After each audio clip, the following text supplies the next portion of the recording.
Segundo livro de Crônicas, capítulo 7, versículo de número 14.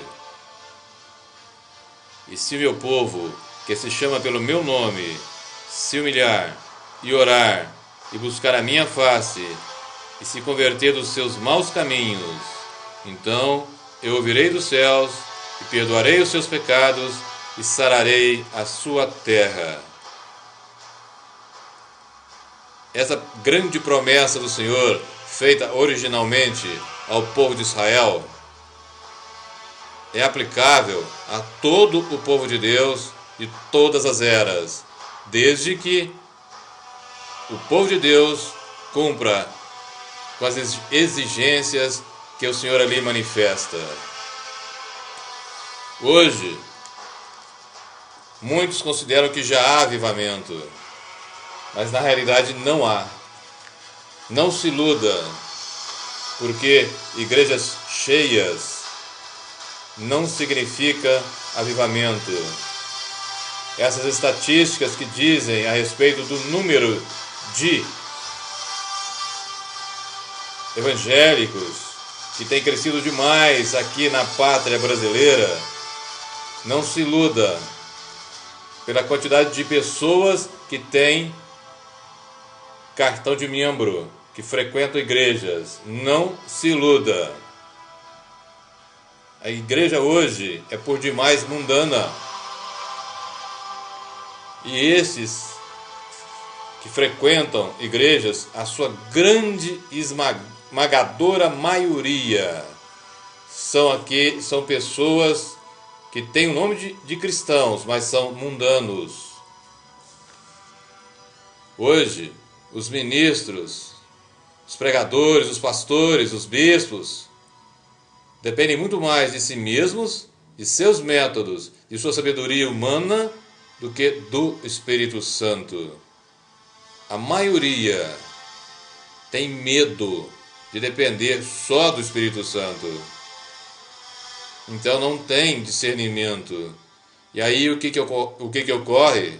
Confundem manifestações carnais com espirituais, animamento com avivamento, barulho com unção, gritaria com poder de Deus, dom do Espírito com a pessoa do Espírito Santo, alegria humana com gozo no Espírito.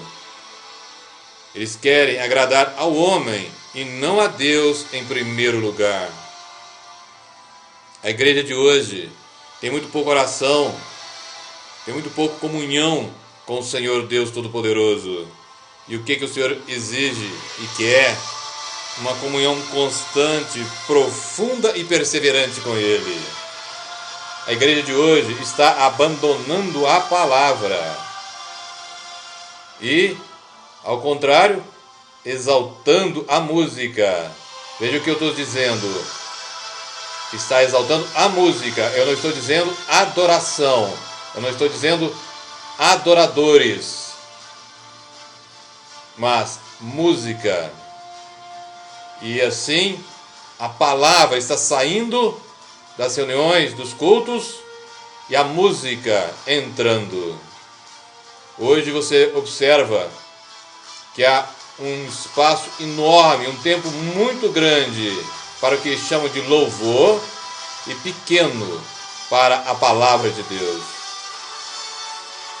Eles estão buscando a sua vontade e não a vontade de Deus. E como eu disse no início, igrejas cheias não significa avivamento, pois a grande maioria dos que têm cartão de membros, daqueles que são assíduos frequentadores de igreja, os que professam o nome de cristãos, nunca nasceram de novo e, portanto, não são salvos. Veja o que Billy Graham, que é uma pessoa por demais amável e que é considerada unanimemente por todos como provavelmente o maior evangelista do século XX, disse a esse respeito: eu creio que a grande maioria dos que professam o nome de cristãos, que frequentam as igrejas, nunca nasceram de novo, não são salvos e por isso, se continuarem no caminho em que estão, fatalmente irão para o inferno. E ele continua dizendo: eu ficaria muito grato se dos milhares e milhares de pessoas que disseram que foram à frente aceitando a Jesus nas minhas cruzadas, se pelo menos 5% delas forem verdadeiros cristãos. Jesus não quer seguidores e convencidos, mas discípulos. Avivamento é presença manifesta de Deus no meio do seu povo. É habitação do Altíssimo e não visitações rápidas e raras. O avivamento é quando o homem entrega a direção da igreja ao Senhor e dele depende totalmente. O avivamento verdadeiro é uma obra sobrenatural. Não se marca hora, dia e mês para começar um avivamento.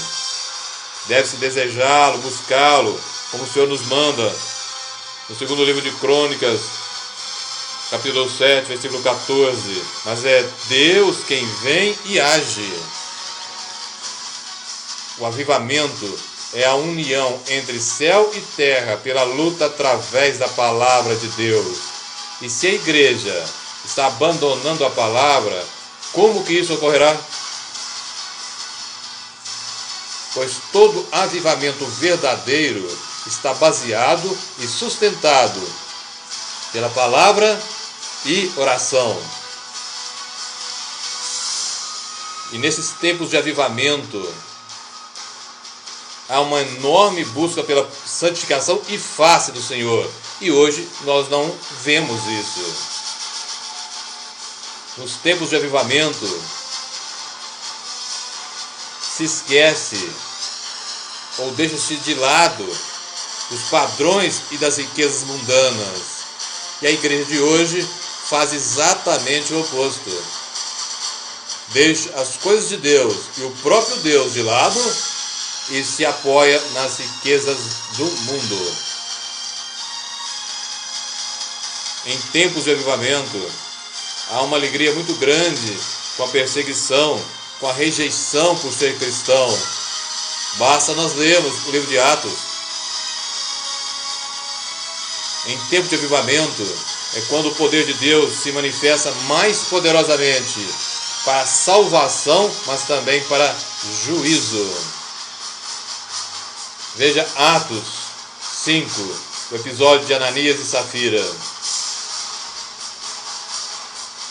Há uma mudança profunda quando em avivamento, no pensar, no falar e no agir de todos onde ele acontece. A chama de um verdadeiro avivamento incendeia centenas e milhares de quilômetros em sua volta, pois é impossível ficar apático diante de um verdadeiro mover do Espírito Santo. E o avivamento vem sempre precedido de muita oração pelo povo de Deus. E é também a oração, ou seja, muita oração, que mantém o avivamento. Se não há manifestação do poder de Deus, é porque a presença não chegou. Veja bem, eu disse manifestação do poder de Deus. É porque a presença não chegou. Porque o poder não vem antes da presença. É o Senhor que nos ensina em Atos 1, 8, quando diz: recebereis poder quando descer sobre vós o Espírito Santo. Portanto, a presença precede o poder. Avivamento não vem por métodos humanos, não vem por sabedoria humana, não vem por cartilhas, por métodos que se baseiam em doutrinas de homens, em doutrinas de denominações, em costumes sociais. E ainda, guarde isso no seu coração. a manifestação da glória de Deus não significa a aprovação de conduta daqueles para os quais ela se revelou, mas sim de quem é Deus. De quem é Deus. Basta nos lembrar de Israel no deserto. Veja como Deus agiu. E, no entanto, de todos aqueles para os quais foi feita a promessa, somente 2 entraram na terra prometida, Josué e Calebe. E por isso nós entendemos também uma coisa, que a chave, a condição final que transforma a espera, a promessa do avivamento em realidade, chama-se arrependimento, conversão dos maus caminhos, como está em 2 Crônicas 7,14. Quando a gente entende então como que o Senhor está agindo nessa hora, quando Ele faz essa promessa, e se o meu povo, que se chama pelo meu nome, então no tempo do agora Ele está se referindo àquele que professa o nome de cristão. Se humilhar é a primeira condição, e você sabe bem, quando você se humilha diante do Deus Todo-Poderoso, você tem o coração aberto, você se prostra para receber do Senhor a correção, a orientação, aquilo que Ele quer para a sua vida, não só sua, mas de todos aqueles que podem depender de você, se você é um líder, se você é um pregador, se você é um pastor. Mas Ele não para nisso. Ele vai dizendo, depois, se humilhar e orar. É aquilo que eu já disse no início. Orar é uma oração constante, profunda e perseverante. É a busca constante. E esta oração, o que ele fala, orar e buscar a minha face, estão interligados. Você ora, busca a face de Deus, e a busca da face do Altíssimo Deus é a intimidade com o Senhor, é saber e conhecer e dar também a conhecer o Senhor. É querer saber o Senhor e conhecer e adorar a Deus pelo que Ele é e não pelo que Ele faz. É uma renúncia a nós mesmos, é a renúncia dos prazeres do mundo, é a busca de Deus, tão somente de Deus e de dele depender. Veja o que está no Salmo 42. É Davi, o grande adorador da Bíblia. Olha o que ele diz nos versículos 1 e 2. Como o servo brama pelas correntes das águas, assim suspira a minha alma por ti, ó Deus. A minha alma tem sede de Deus, do Deus vivo. Quando entrarei e me apresentarei ante a face de Deus. Este é o coração de alguém que está em busca, sedento pela presença do Senhor, sedento por estar na presença do eterno Deus. Olha agora o início do Salmo 63. Veja, é também Davi. Ó Deus, Tu és o meu Deus, de madrugada te buscarei. A minha alma tem sede de ti, a minha carne te deseja muito em uma terra seca e cansada, onde não há água, para ver a tua fortaleza e a tua glória, como te vi no santuário, porque a tua benignidade é melhor do que a vida. Olha bem, a tua benignidade é melhor do que a vida, os meus lábios te louvarão. É Deus que diz as condições, não é o homem. Então, se o povo de Deus se humilha, ora insistentemente, porque nenhum avivamento vem sem que o povo de Deus ore e ore muito, e persevere em oração, porque toda palavra profética só é cumprida depois de muita oração, de muita busca da face de Deus.